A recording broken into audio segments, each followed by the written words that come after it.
The importance of germline genetic testing has really um, never been greater than of late, where this has become not only important for, say, personal risk assessment and family risk, but it is now an actionable alteration that we have drugs with therapeutic benefit as a result of knowledge of somebody's germline BRCA status.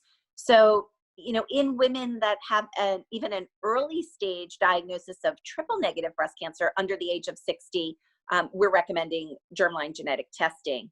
And in the setting of metastatic disease, when tumors are HER2 negative, that is absolutely an indication to undergo germline genetic testing for the exact purpose of identifying those with BRCA1 or BRCA2 mutations that could allow them to have a more optimal treatment approach as a result of that mutation.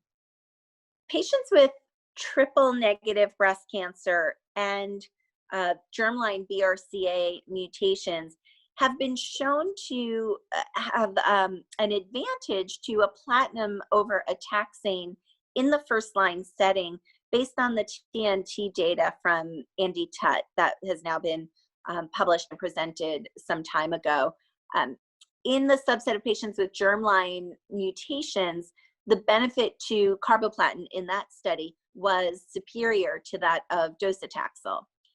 I will say that in my practice, if I am treating a woman with a germline BRCA mutation, I am now probably more likely to utilize a PARP inhibitor than a platinum, based on some of the data that has been presented from the Olympiad study and from the BRCA trials.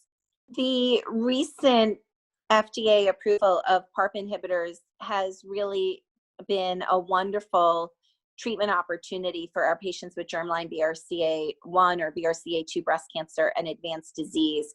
The Olympiad study that has been published now a couple of years ago was a large phase 3 trial randomizing women with germline BRCA mutations to either single agent olaparib or treatment of physician's choice, which included several very typical standard of care chemotherapy options for patients with advanced disease. And what that trial showed was really a significant improvement in progression-free survival for patients receiving the PARP inhibitor over that of chemotherapy. I thought what was also really wonderful for our patients is to see that the PARP inhibitor as a single agent was well tolerated. Time to benefit was comparable to that of chemotherapy, that the decline in health-related quality of life metrics was slower, if you will, with the PARP inhibitor over chemotherapy. And so I think both based on the efficacy advantage to the PARP inhibitor, as well as the better toxicity profile, being able to utilize a simple single agent oral regimen such as the PARP inhibitor was really favored for these patients. Subsequent to the Olympiad study, the BRCA trial reported out, which was quite similar, investigating talazoparib up against treatment of physician's choice. Again, efficacy was favoring the PARP inhibitor. Toxicity profiles, I should mention for PARP inhibitors include some degree of myelosuppression, some degree of GI toxicity, but overall, again, as I mentioned, for health-related quality of life metrics, favored the PARP inhibitor over systemic chemotherapy.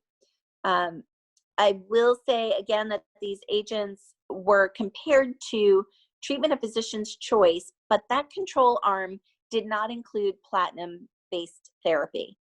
So we really don't know how these agents would compare head-to-head up against a platinum.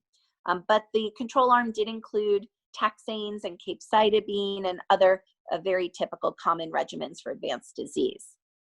The BRCA study looked at incorporating veliparib to chemotherapy backbones. And I think interestingly here, we did see an advantage also to adding the PARP inhibitor to a backbone of chemotherapy.